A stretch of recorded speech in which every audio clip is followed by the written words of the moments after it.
Representative Janine Nodder, and you're watching Chattin' with Janine. A while back, I did a show called Spelling to Communicate, and my guest that week was Representative Jim Kofalt.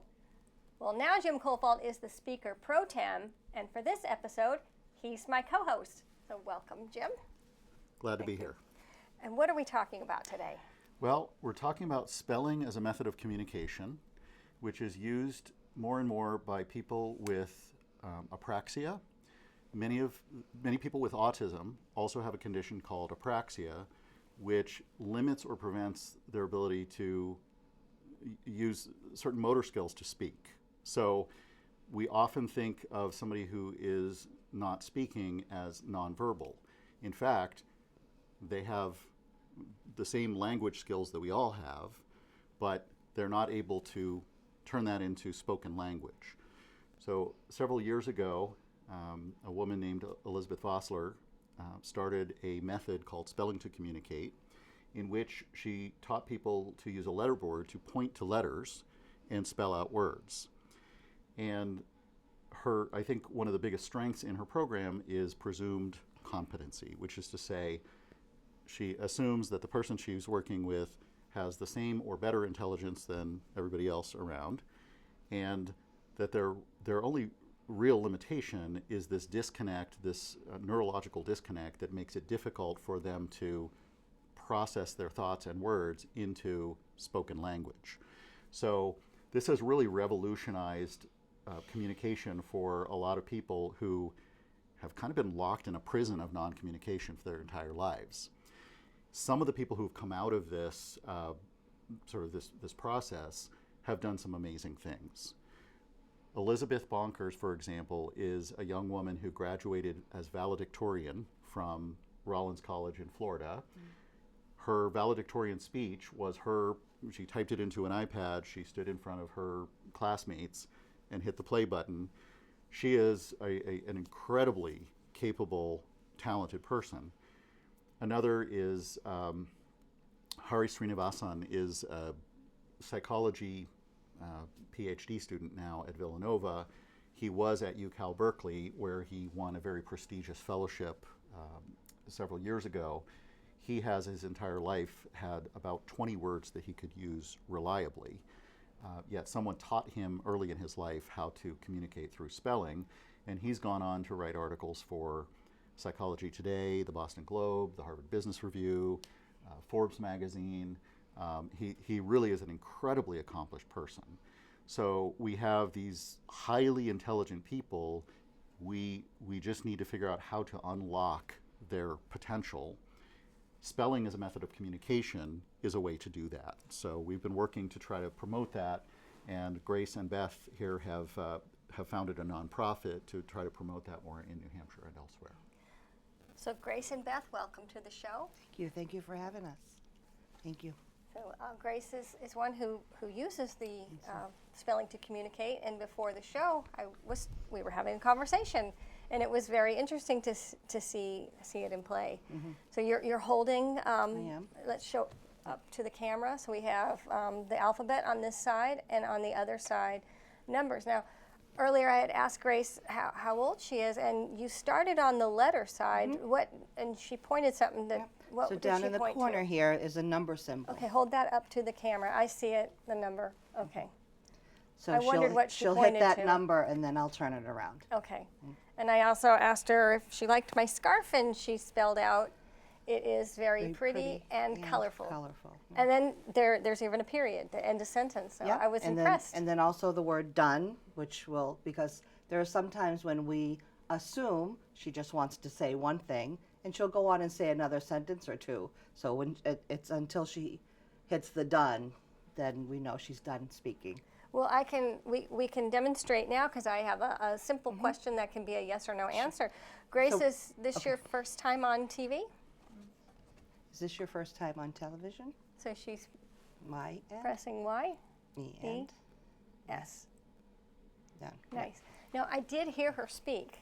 Mm-hmm. It's a soft voice, but she can say some words. Yeah, she does have words, but they're more rote words, or like she can ask, "Mama, can I have a snack?"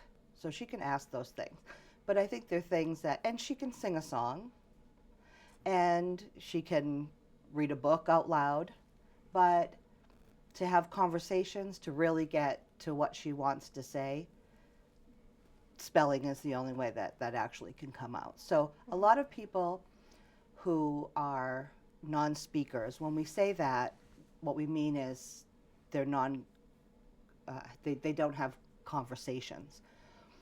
Minimal speaker is also another term that is used, which means she does have words, but again, does not use them in conversations. And then we have unreliable speakers. So those are the three terms that you might hear. That's the rest of the humanity. Yes, Unreliable speakers. that would be correct. Well, so the thing is, like, it was funny that the first thing that you said was you asked her a yes or no question. Typically, we don't ask those because I could ask her, do you want to go to the store? And she could say no, but she could actually really mean yes. Or she could say, or what she might mean is, not right now, or I don't want to go to that store. But when we only ask a yes or no question, you're limiting their ability to actually express themselves. So we don't even ask yes or no questions. Okay, I didn't know that. No, and that's I fine. just was something easy to Yeah, show right, it as a right. sample. So, we had sent in some questions earlier today. Should we go over those questions? Sure, if you'd like to. So I think one of the questions was, how does it make you feel, Grace, when someone treats you like they think you're not intelligent, talking down to you? How does that make you feel? Yeah. And Grace spelled, sometimes it hurts, but I know that this is new to people, so I understand. So just to point out sort of how the level upon which people are operating, I remember you sharing a story with me about a lesson. Grace, you were doing a lesson on DNA, I think, and there was another one on Stephen Hawking. And you were asked at the end of the reading, what affliction does Stephen Hawking suffer from? Now I'm lazy. I would have spelled out ALS, and she spelled out alateral sclerosis. I don't remember. I don't even remember the it. word. She remembered it, and then the same with DNA. Yeah. Oh, she forget spelled it. that Forget it. Deoxyribonucleic acid. And She there you spelled- go, She see? spelled out the whole Oh, thing. yes. Wow. I don't even know if I can spell Yeah, she did. deoxyribonucleic acid. So there's a level. I mean, a lot of people with autism, including a lot of non-speakers, they're doing advanced math by the time they're 4. Oh, I know. So- And they're extremely intelligent. Yeah. Right. So if we can unlock that, as one young man said, we are the innovators of tomorrow. We just need our schools, our teachers, to be able to understand how to work with us. There was a very poignant story. You might have been the one who shared it with me, about a young man who one of the first things he spelled when he learned to spell was, "Mom, can you tell Dad to stop asking me if I need to go potty? I'm a grown man." And so there is this, people have a tendency to sort of talk down to someone when in fact you've got somebody who understands everything as well or better than the average person in the room. And so if we understand that the people around us are processing this information, but because of some neurological differences, they aren't able to articulate what they're thinking, and they may not be strongly inclined to make eye contact. There may be some sensory overload for a lot of people with autism. So if we can adjust to that, we can sort of tap into the potential that people have and really help them to live in a way that benefits us all. Wow. And if I could just add that it's not just about discovering how intelligent they are. What I have found has been just as much of a miracle is the everyday things. For instance, I took her to the doctor's the other day. She had developed this little rash on her face. And she was able to sit with the doctor and tell the doctor how it actually felt. And I just remember that one moment when the doctor went, "Oh, okay, well, that changes, how I'm going to treat this." she was saying how it felt like it was burning, it was hot. And if she hadn't told her that, she might have just treated it like it was a patch of psoriasis or something. But because she was able to tell exactly how it felt, she was like, oh, maybe that's contact dermatitis, let's treat it that way. So it's even those little things that us parents have had to assume how they're feeling, and now we don't. You know, another thing too is, just what she wants to do during the day. Things that she wants to do. We sometimes just schedule things. Well, okay, we're going to go bowling, or we're going to go to a horse farm, or we're going to go shopping. And she now can say, I don't want to go to a horse farm. In fact, she would probably say that because she hates animals. But here, and me, I would have a million animals in my house if I could. But so that's something that we have to work out together. But I didn't know that. So it's even those little things that have just really been a miracle for us. I think there was another question. Let's go over that one, and then we'll. The second question was, and what can we do to change that? What can we do about it? And so Grace said, we have to spread the word that non-speakers are intelligent and that they deserve to have a voice. I love that. That. So that is a good segue into House Bill 1215. So I introduced, several years ago, I introduced another bill that would have created a grant program for people to use this method. That did not succeed, and one of the reasons it didn't succeed is because there was a professional organization that has kind of made it their mission to push back against this. I think it encroaches on their turf, both professional and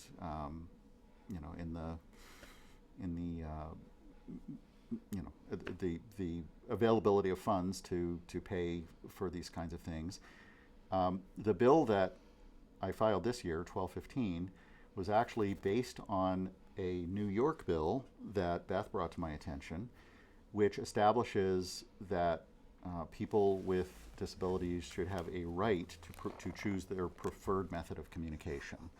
So my view was that the New York bill was a little bit too broad, that it could potentially open, it could be subject to lawsuit abuse.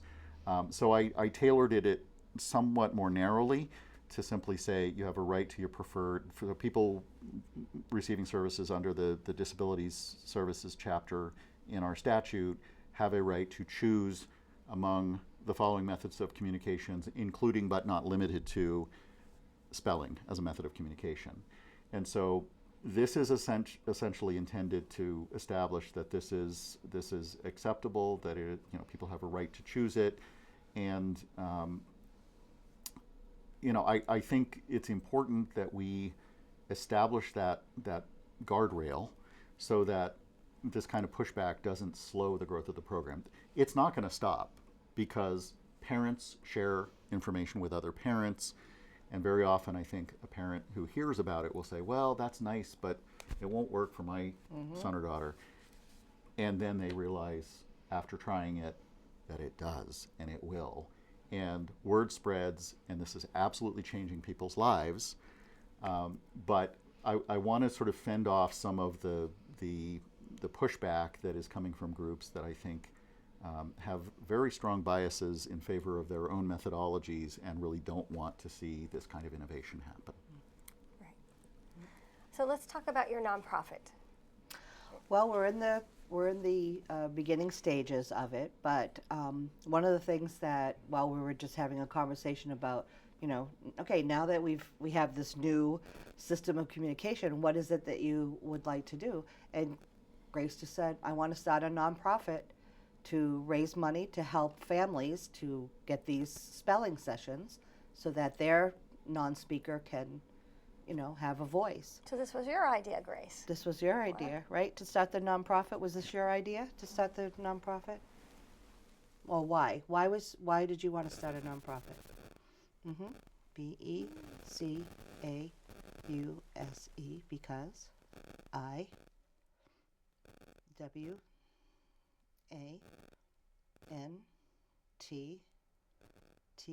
I want to H end, E,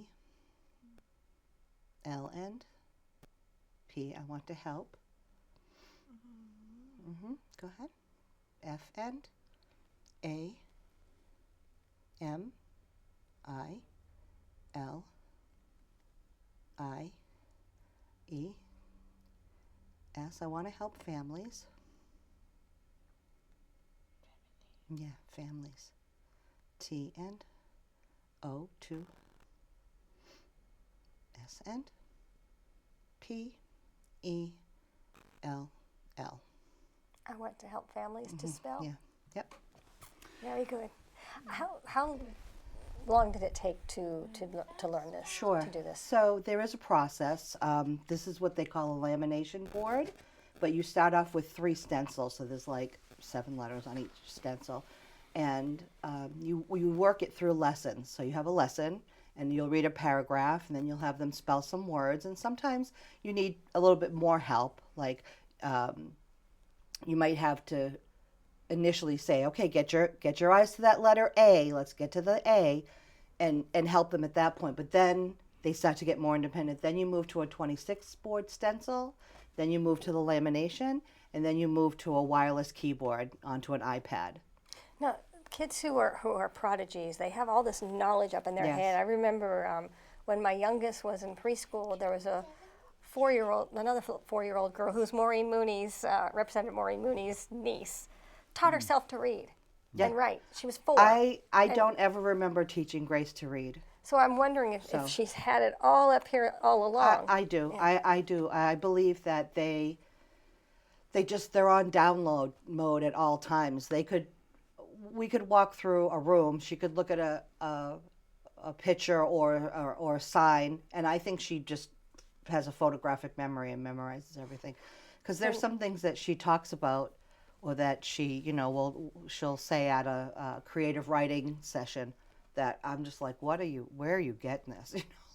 And she knows capitals and different landmarks, and she knows all this stuff. More than us. So I think last time I was here, I talked about a movie that's now on YouTube called Spellers. So if you go on Spellers YouTube, the movie. if you go on YouTube and Google and search for Spellers movie, it's a full-length documentary, but there are some live video of the guy who made the movie and his son, where his son is learning to spell for the first time.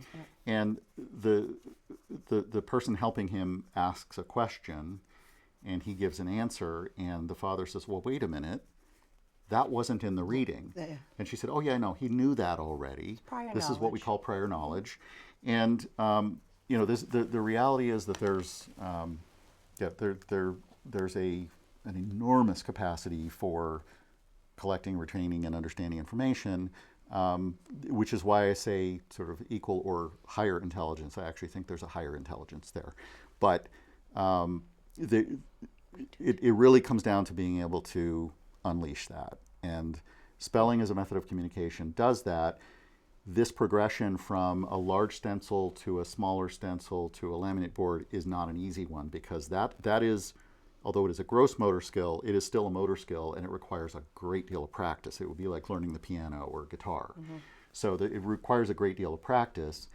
One of the criticisms is, oh, well, they're not doing it themselves. Well, you just saw her do it herself. Yes, she is. From this side, it's probably easier to see that she's doing it herself. Yeah. But I've also seen people who have graduated to a keyboard, and they're letter by letter answering questions for an audience.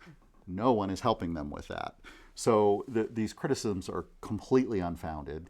And I just think we need to do everything we can to sort of unleash the genius. So I need to back up a little, because I didn't ask what's the name of the nonprofit. Oh, so and that was actually also Grace's doing, because I had something else in mind, but she wants to call it the Spellers Touch Foundation. Oh, I like that. The Yes, Spellers Touch that's Foundation.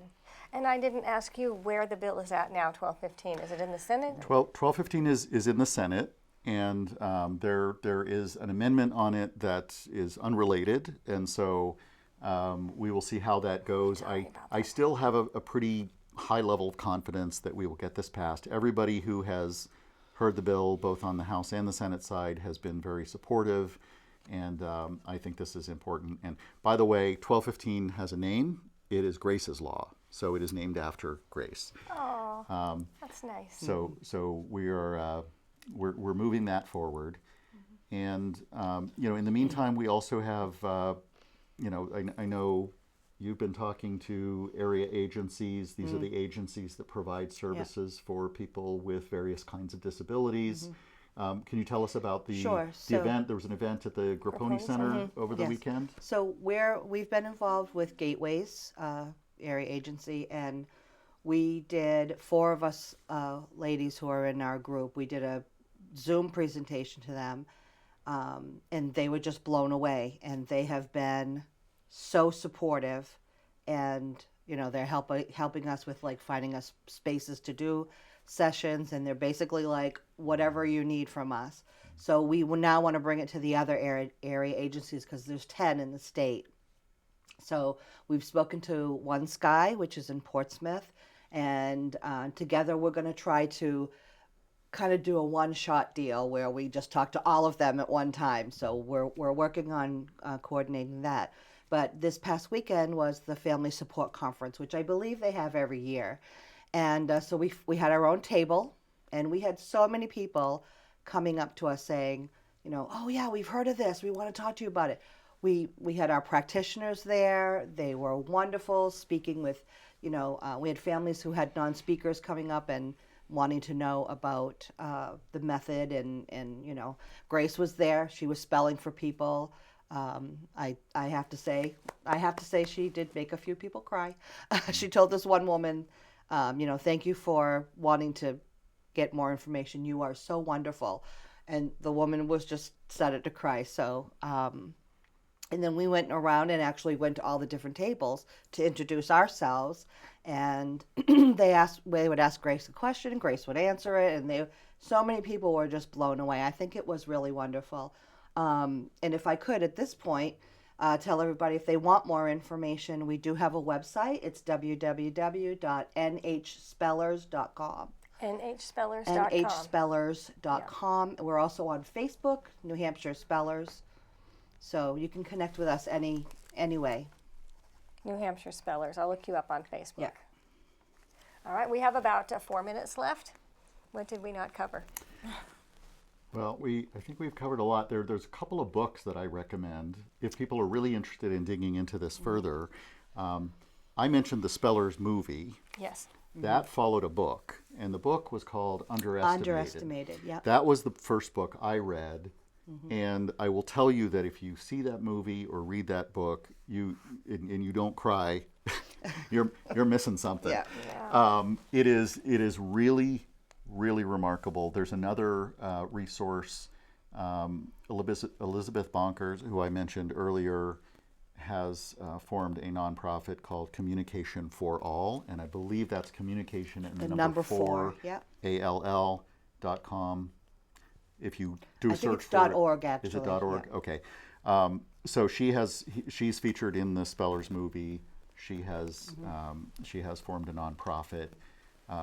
This really is taking off.